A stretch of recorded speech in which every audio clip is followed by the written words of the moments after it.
Alright everyone, good morning. Friday morning, the final morning briefing of the week with Hamish, Tony and Ryan. We're building ahead to Hibs. Tasty match this weekend, everyone. How are we all feeling about that? How are we all feeling generally about Celtic? Bit of transfer stuff as well today, guys. Maybe a bit more happening than has been the case recently. Certainly from my point of view, a few things we can get our teeth stuck into. How are you both? Sorry, I should start with that before we get right into the business. How are you getting on, Tony? Good day. Nice day off yesterday.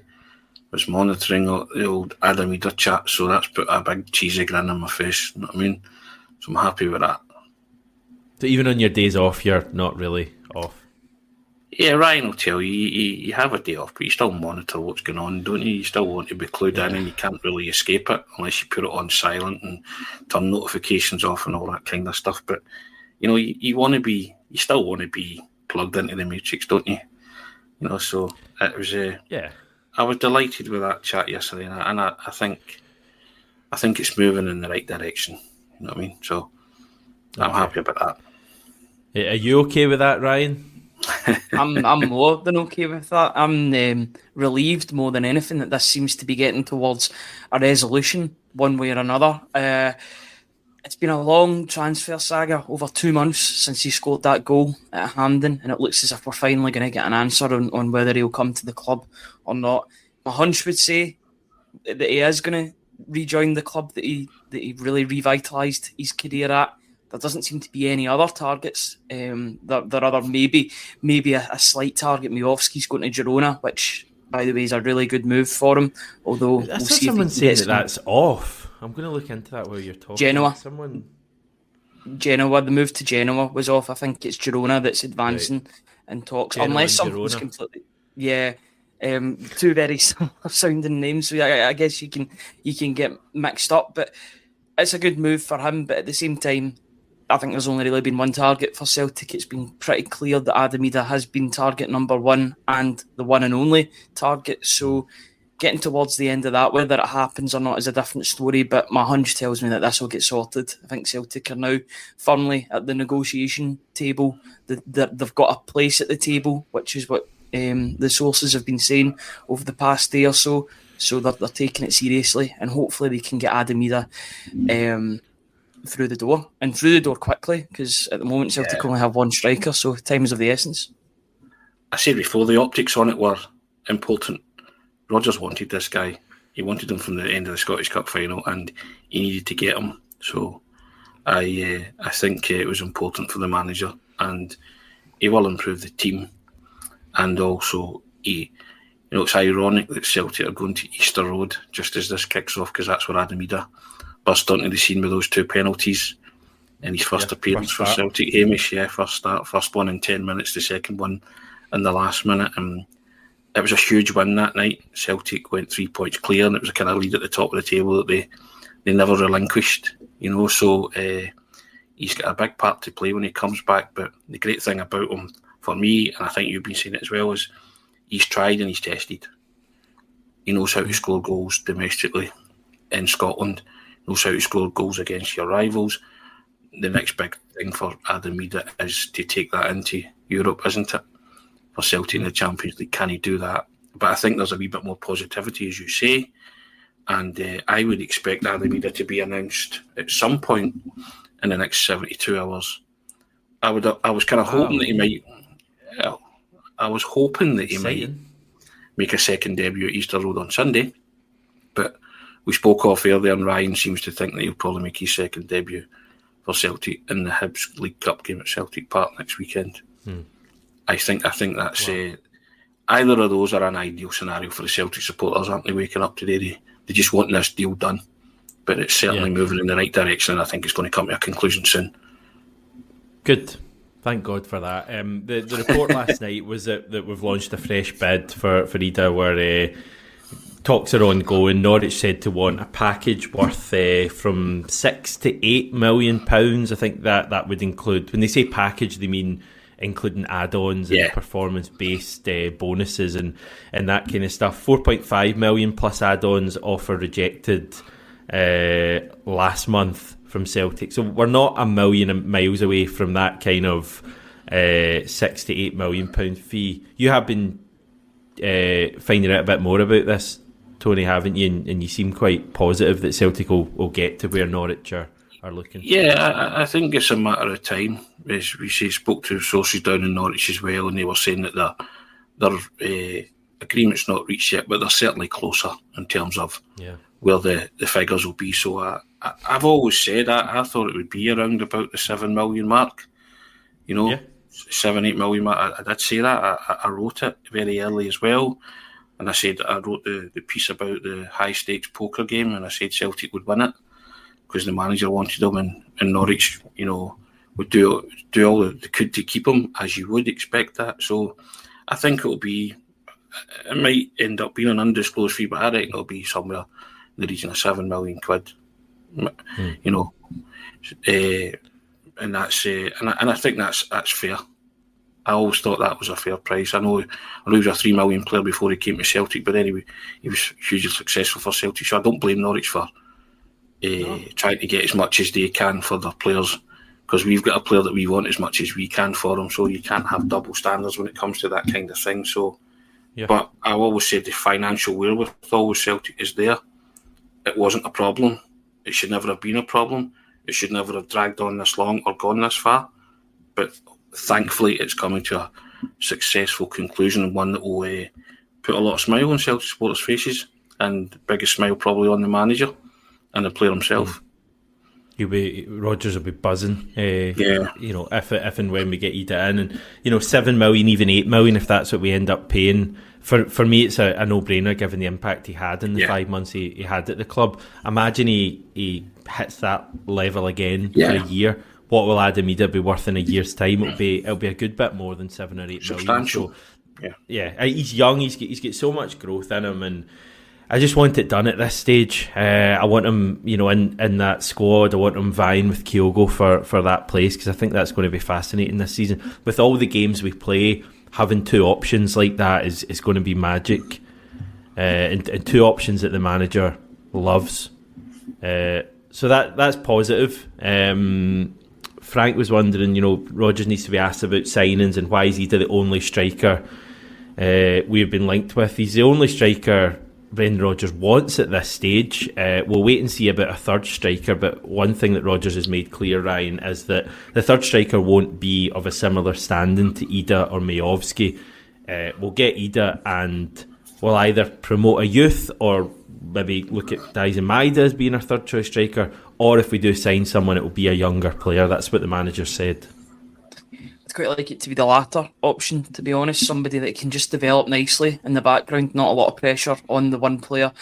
Can go do his thing, maybe play a couple of games and be that third option, be something different to maybe come off the bench when both strikers aren't scoring. That can happen. Both players can have bad games and you need that third option, just somebody different. I'd like a 19, 20-year-old, one that isn't ready for playing 20, 25 games, but can just develop nicely in the background. I think that would be good forward planning, similar to the forward planning that's with Sinisalo and Kasper Schmeichel at the moment. I was going to say, you think of Odsonne Edouard, is that what's in your mind, that kind of signing? Someone from maybe a big European team, a lone player initially who can become a big player? I mean, you had Dembele, Griffiths and Edward. That is some strike force back in 2016, 2017. Well, 2017, 2018 rather. It was the second season that he came in. But that was what an option. And he took his time to really get started. I know he scored in his debut, but it was a scuffy goal against Hamilton. But he just developed nicely in the background, was getting his training in. I think it was a game against Motherwell. He scored a hat-trick. He got a start and got a hat-trick that really announced himself. So even somebody that's just working away in the background, maybe even a lone player with an option to buy at the end of it, just judge what he's doing off the park, bring him on for some games, and really just develop. I'd like that forward planning, because I think Kyogo and Ida, if it is to be Ida, and we think it probably will be, are to play 30, 40, 50 games this season. You want somebody else to maybe take that load off them in some games too. I also want to make it clear that whilst Ida might put smiles on faces, that's not the basic minimum requirement for Celtic. Hamish, we still need a left back, a centre back, arguably another midfielder and a winger if you really are want to be ruthless about this, So just because they look like they're bringing in Adam Ida, it doesn't stop there. They can't turn around and say, right, we've done well in the window, we've brought in Bernardo and Ida. No. Celtic fans' ideal window would be another left back, a centre back, and arguably another winger, a left winger. So they can't rest on their laurels. They can't think and pat themselves on the back and think, job done, in terms of this transfer window. I found they've been linked with bringing Ben Doak back as well from Liverpool. Because Liverpool are willing to put him out on loan and Celtic were credited with an interest. And I thought, well, that would be, if they do follow that up, that would be your third striker, wouldn't it? But again, I don't know if Liverpool would allow you to insert an option to buy clause, and it would seem really stupid for Celtic to do that. Because does he play up there, Ben Doak? He can. He's mainly been a winger when I've seen him, but fair enough, yeah. Yeah, I think he can play through the middle as well, can't he? So, I just, as I say, I saw that link and I was like, wow, so, and obviously they're interested in Owen Beck as well, aren't they? So it's a strange one for me, but as I say, I'm happy that the Ida transfer seems to be going in the right direction, but it's not enough for me, Hamish. You do want more, don't you? I want by August the 30th to see certainly a left back and a centre back, a midfielder and a winger, or maybe flight of fancy, because it might cost a right few quid. But I certainly want a left back and a centre back to come in to the club before August the 30th, and then alongside Adam Ida and Bernardo, then I'll be a wee bit more happy and relaxed about that as we head into, the European football. But they can't just draw the line under Adam Ida and say, right, we've got our targets. We have other targets. They have to, and Brendan Rodgers already stressed, he knows where the team needs strengthened. So after he just concluded, I want to see us being linked with left backs and centre backs. That's my hope before the end of the window. Yeah, I think that goes for all of us. I think the Ben Doak stuff, and not just because I'm seeing comments fire in about it, but I thought this would be the case before I saw those comments. I kind of had a feeling it wouldn't go down particularly well. There's nothing really too concrete about this. I think it's just been reported down south that Celtic were almost an afterthought in the guy. I think he was on Redmen TV. It was a journalist from the Liverpool Echo, and he spoke about a couple of English clubs. I think Leicester were one of them, been in for Ben Doak, and he said Celtic could be interested as well. So we were a bit of an afterthought, and obviously people have leapt onto that because it's an interesting talking point. Would you take back a player who we brought through our youth academy and he left for whatever reason? And I kind of sensed that the mood among supporters would be, no, why would we bring a player back? And also, why would we develop another club's player? Because we would clearly, I would think, not have a chance of keeping Ben Doak permanently. If there was an opportunity of keeping him after the loan, it's one I would be for, because I think he's a real talent. I think he's going to, honestly, I think he's going to have a top career if he can stay injury free. But in terms of us taking a player on loan for a year, developing him, and then him going back to Liverpool, I'm not for that at the moment. No. I think, especially when we've got recent examples of us being able to sign a winger on loan who did brilliantly for us, and then we signed him permanently a year later. Jota, obviously, that's the model. That's if we're going to go down the loan route for a winger. For me, it has to have a purchase clause at the end of it. In fact, that goes for every position. I'm kind of, unless we're getting Mbappe on loan, it would always have a purchase clause for me, Ryan. Completely agree with everything that you've said. Every point that you've made was what I was going to make just in this wee period of the show. I think Adam Ida was the only. It can only be the only exception to the rule, because Celtic were in a bit of a rush. They needed a striker at the end of the window, and they couldn't negotiate that option to buy on the player. They might regret that by the time they sign the player. They won't regret signing Ida, but they'll maybe look at the cost and be like, we could have negotiated smaller than this. But then again, they renegotiated for Bernardo, so maybe the saving of the money there will go towards Adam Ida. It'll all work itself out, and that'll be the main thing. But for Ben Doak, it's a tough sell. It's a very, very tough sell. It's a player that left at 16, 17 years old, going down to Liverpool and then coming back without an option to buy. I don't see why anybody would be interested in this move. Celtic have got to look after themselves. They've got to have, a light at the end of the tunnel. If you go and develop another team's player, then there's got to be that option to buy. Otherwise, he can develop somewhere else. He can develop in the Premier League or in the Championship. I just don't. I don't see the point if there's no option to buy, and Celtic have got to keep themselves right. And I don't think they'll go for it unless there is an option to buy. And even then, that option to buy will probably be astronomical, because he is a really highly rated talent. I think he'll go to a Brentford or a Leicester or something like that in the coming weeks. I don't think the Celtic one is an option at this stage, and I think Bobby Clark was the same, really, to be honest. Yeah, that was even. Rangers were lumped in with us as being interested, and whenever I see Celtic and Rangers are in for him, I kind of switch off a bit. I guess it probably has happened in the past in some occasions when Celtic and Rangers have been in for the same player, but a lot of the time I just think it's a kind of easy thing to do. This was interesting from Stephen Ray. If O'Reilly goes, I wouldn't be surprised if Rodgers went for Dele Alli, who is now out of contract. Dele Alli spoke about Brendan saying he tried to sign him for Leicester before going to Spurs. He's still at Everton, Dele Alli, but he's not got a contract. I'm just reading here. He'll have to prove his fitness under Sean Dyche in pre-season.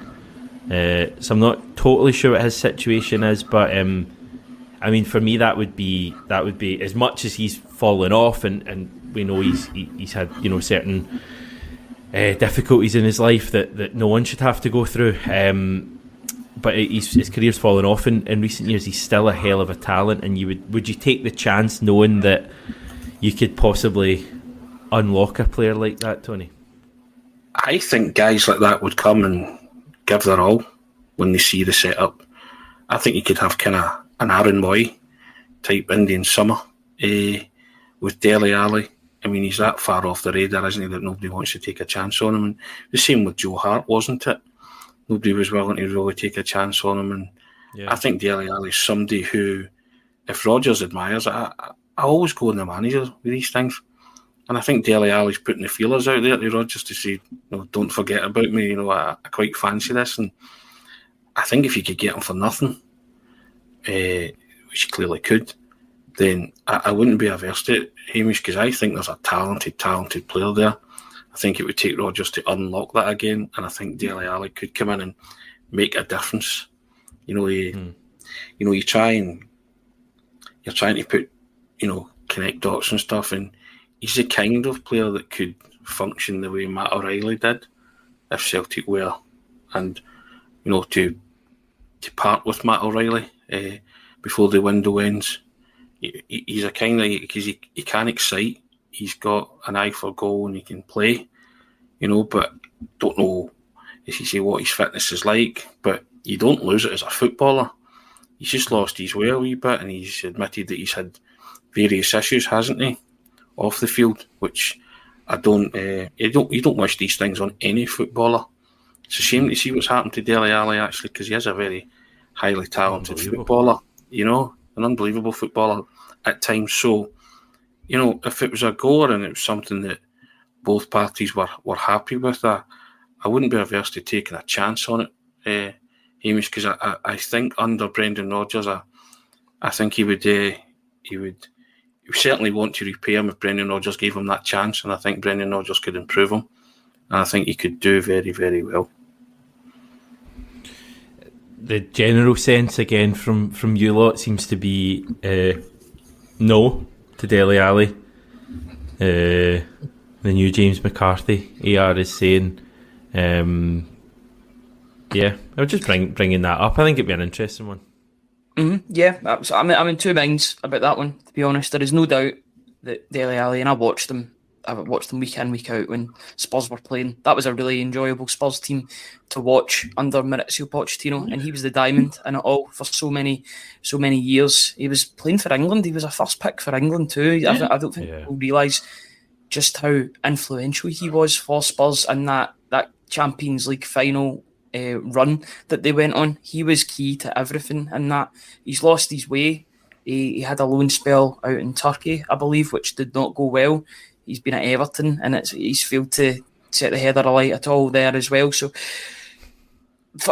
he's a great talent, and he's probably the best ever youngster that MK Dons have had.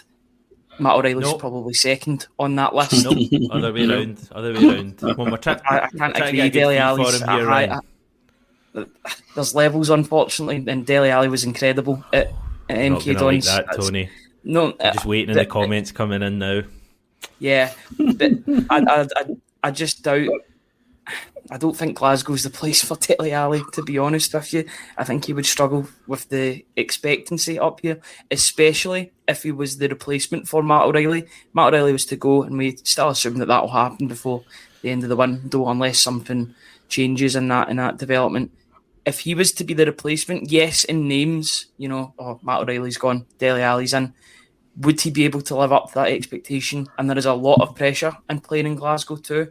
He said he wants to be in the England World Cup squad in 2026. Whether that happens or not is a different story, but he's definitely driven. If that was to come around, then I would be interested in it, but I'm in two minds about it at the same time. A really good player that's just lost his way, but that's not to say he can't find his way again. Yeah, it's an interesting one. I should just clarify that there's been no links to Dele Alli. This was a comment we got in from Stephen, so I just wanted to raise it because it just got me thinking. I think it's an interesting one. Something that is going to happen, definitely, I think, is Dane Murray leaving on loan, going to Queen's Park. It's already happened.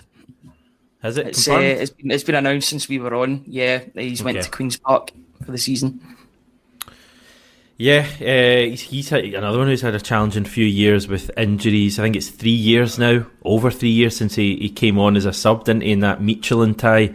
And it must be difficult playing at that level. I know Celtic Park only had like 10,000 that night due to the COVID restrictions, but it must be difficult going from that high of playing in a Champions League qualifier to the B team then after that, and having your injuries as well. I can't say I'm very hopeful for him ever being a Celtic first team centre back, but I guess it's good he's out, Tony. He'll get a season of first team football at a pretty good level at a good team in the Championship.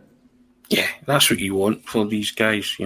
He's had a taste of it, and he's going to have to try and resurrect that and get back to that level. Can he? Well, let him go out and play at a decent level of competitive football, real football, and you'll find out the answer, because the Championship's decent. It's got a lot of good teams in it, and you'll see whether or not he can shape up. But good luck to him, because he has. I think he's one of these guys who, through no fault of his own, was propelled, parachuted in to stardom. Call it what you like, and far too early in his development. But it was all Celtic had when they played Michelin in the Champions League, and so he never asked for it, but he got it. And so people have been very quick to judge him, and then he's obviously had his injury problems as well, setbacks. So it's been a bit.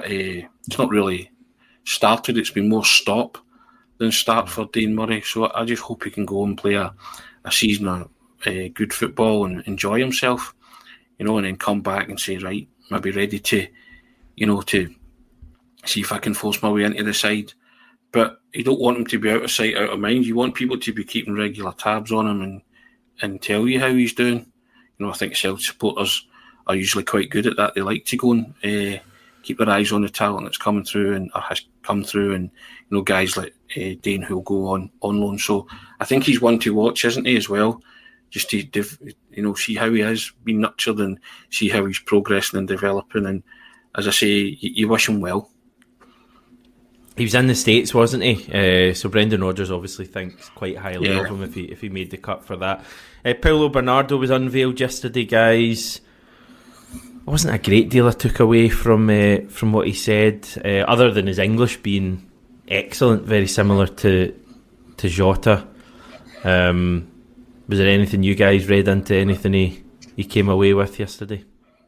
I like the fact that he kept some of his clothes in storage in Scotland, sort of hedged his bets that he might be back in Scotland to sign for Celtic permanently. That would have been a bit of an issue if he'd moved elsewhere, particularly if he'd went to somewhere completely different than back to Portugal. So I'm glad for his sake that he's got his clothes back, some of the clothes that he's left in Scotland. But yeah, he seems delighted to be back. You can't wipe the smile off his face since he returned just over a week ago, and that's great to see. He's clearly a player that Brendan Rodgers likes, one of those players that's maybe been working a lot in the background as well as on the pitch. Yes, he's made an impact in games, but it's probably his training that has prompted Brendan Rodgers to sign him permanently, and the development there and that pathway.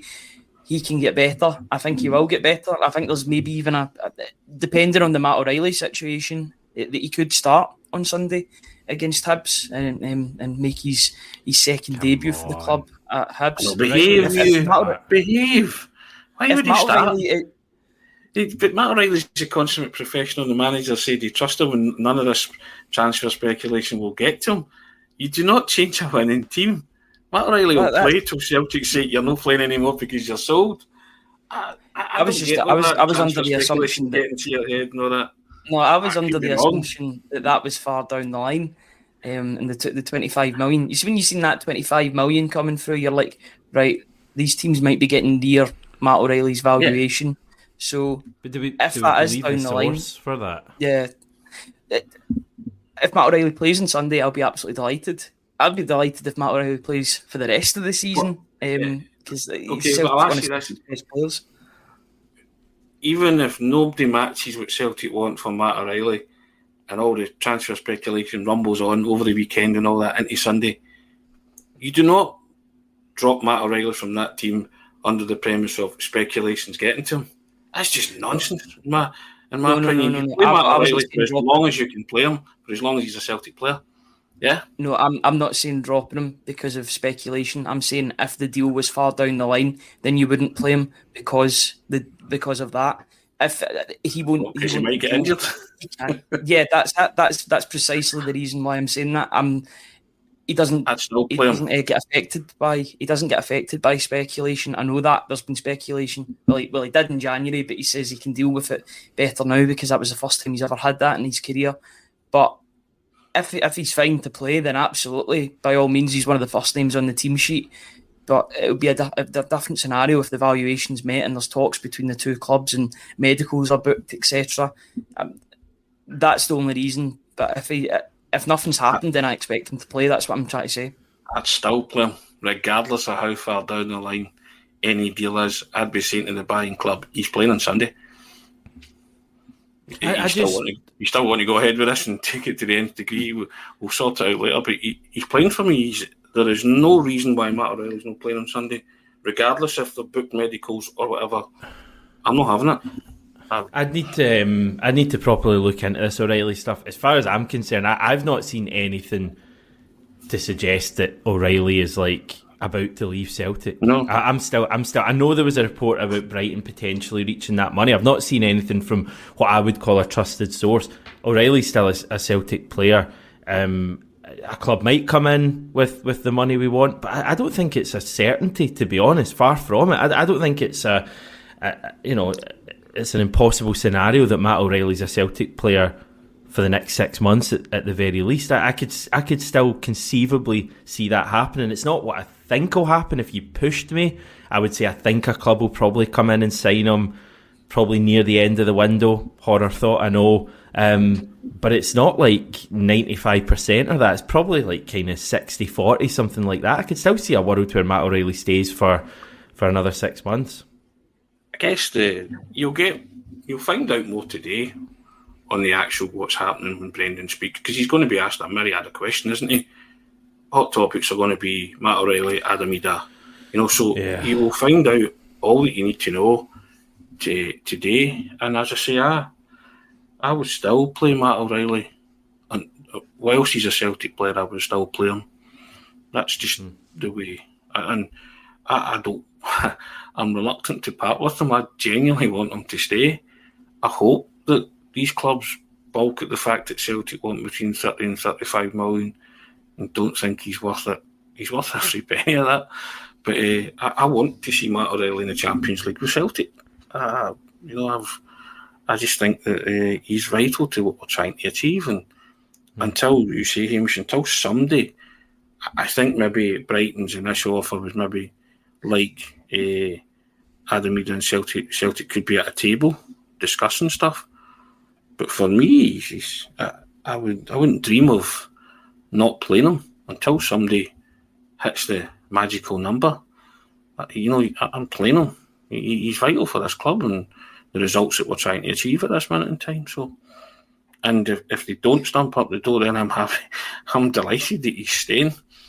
But as the days go by, you just get that foreboding sense of doom that somebody somewhere between, the 23rd and the 30th of August will hit that figure. Yeah. I've not seen anything from any journalists based up here or I say from Melbourne, journalists based in Scotland, journalists based down in Brighton. I've not seen anything definitive from any of them. Is what I'm saying. But what were you going to say, Ryan? Sorry. Yeah, I just want to underline this point in case anybody didn't understand what I was saying. I do want Matt O'Reilly to play on Sunday. I would be desperate for Matt O'Reilly to play because he's so important. He was great against Kilmarnock last week. He was great for the whole of last season. I just don't see. And if it was to be far down the line, which, we've not had any further word after that bid, but if it was to be far down the line, then Celtic aren't going to take that risk when 25 million is at stake. If the valuation's been met, the teams have agreed a fee, if there's personal terms, we've not heard that yet, but if that was to be the case, then they wouldn't take that risk and he wouldn't play the game because he could pick up an injury and that's all scuppered.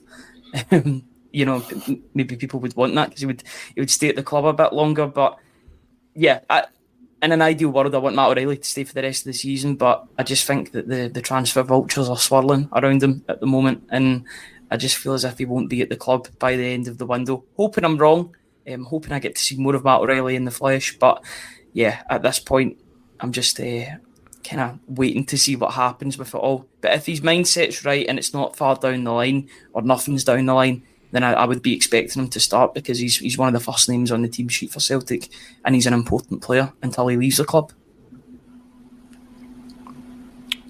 Thought you were wanting to speak there, Tony. You were gesturing as if you were about to speak. I've got to be honest, he plays for me regardless of risk. He's our player. Yes. You're clashing again, you two. O'Reilly, Ida, what else are you going to clash about? He's a Celtic player. And I get that players can get injured whenever, so it doesn't really matter, does it? But I don't think the manager would take to interference in his team selection, regardless of how far down the line any kind of prospective deal is. He's Celtic's player. He plays right up until somebody triggers that value that Celtic have placed, or the valuation that Celtic have placed on him. And I just... Let's put it this way. I would be loath to watch Celtic play Hibs with Matt O'Reilly sitting in the stand if he can contribute. Regardless if medicals are booked or however far down the line anything is. I want him on that pitch. And you take the risk. If he gets injured, he gets injured. Wow, it can happen to any player. And if it scuppers any deal, that's life, that's football. So be it. So be it, exactly. But he's our player. And he plays till Celtic decide he's not playing for the club otherwise, or the player decides, or whatever. But honestly, I feel quite strongly about it. That he plays till... He'll start on Sunday. I'm so sure of it. He'll be in that. And his attitude's never been in question anyway, so no. It'll have nothing to do with that. And I think the player himself would want to play. So, yeah. Listen, I could be completely wrong on that, and they might rule him out of Easter Road for whatever reason, but I'd be annoyed if they did. Let's put it that way. Yeah. Well, listen, if Matt O'Reilly isn't in the team for Easter Road for whatever reason, we'll know that something serious is going on. We've not had... danger here of ruling out half our team for Sunday based off different things. I think we'll be pretty full strength. Well, we will be full strength on Sunday, and I think it'll be the same team that started last week. Potentially Dyson Maida coming in, depending on how his injury is. But I could see it being the exact same team as last week. Chilpel wondering what's the latest on Daniel Kelly. Is there a latest on Daniel Kelly? It seems like that's going to play out with him leaving the club, doesn't it, the way things are heading? He's playing for the B team at the moment. Yeah.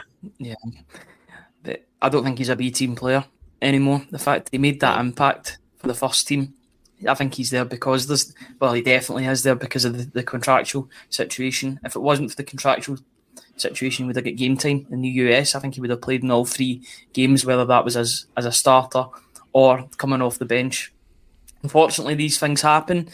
It looks as if he will be going on to pastures now when his contract's up at the end of the year. I don't think it's at the end of the season. I think it's at the end of the year in January. So I'd expect him to move on, which is really annoying unless something changes, and I hope it does, because Celtic need to keep a hold of these youngsters that are doing well, progressing to the first team, like Rocco Vata, having that exposure.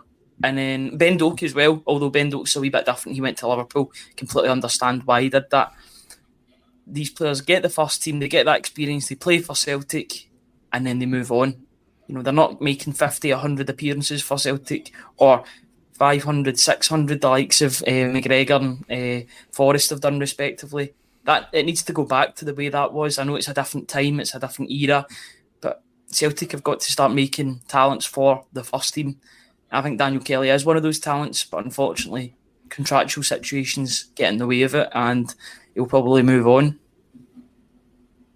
Sadly, I think he'll move on. But he's playing in the B team squad the other night, didn't he? Continues to show up well in the B team, but as Ryan said, he's better than a B team player. But until a new deal's signed, there's an impasse there, isn't there? Yeah. We've been told to move on as well. Dan's not happy, saying move on. Brendan has. I was only answering a question, Dan. Anyway, I'm only joking. I think that's probably us, guys. We got through quite a lot today. There's a lot going on.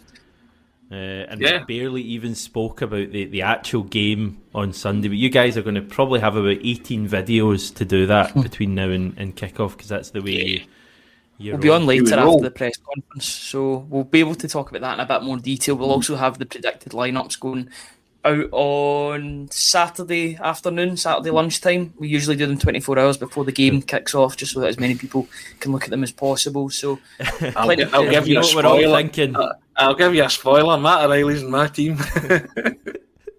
He's in my provisional team until I hear Brendan Rodgers speak. If not, then it's God. It's like Luis Palma's penalties all over again, guys. Somebody said that. Let's hope if we get a penalty at least people are tuning in. That's the main thing. Let's hope we get a penalty on Sunday. Luis Palma isn't taking it, because I couldn't go that on Monday. There's enough between you two at the moment. We don't need a missed Palma penalty. No, I keep going board with Ryan saying about the deal and all that, and I know the way Celtic work, but I just think that this minute Matt O'Reilly playing is more important to us than any deal with any other club. And bear in mind, he's a contracted Celtic player for the next 4 years, isn't he? Correct. So it's a no-brainer for me. So fine, but no. I am vastly aware of how things work and how Celtic do business.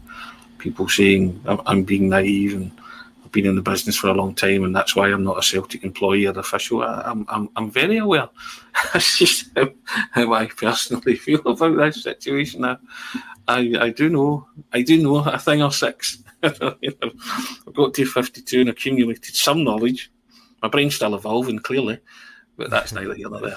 So there you go. Fabulous. I've enjoyed this show, guys. It's been a good one. I've enjoyed everyone's input as well in the live chat. It's always appreciated to have you watching and commenting. Even those of you who don't necessarily comment, we appreciate you watching as well. Right, okay, I'm going to head off. I'll chat to you on Monday. The guys will have plenty to chat about before then.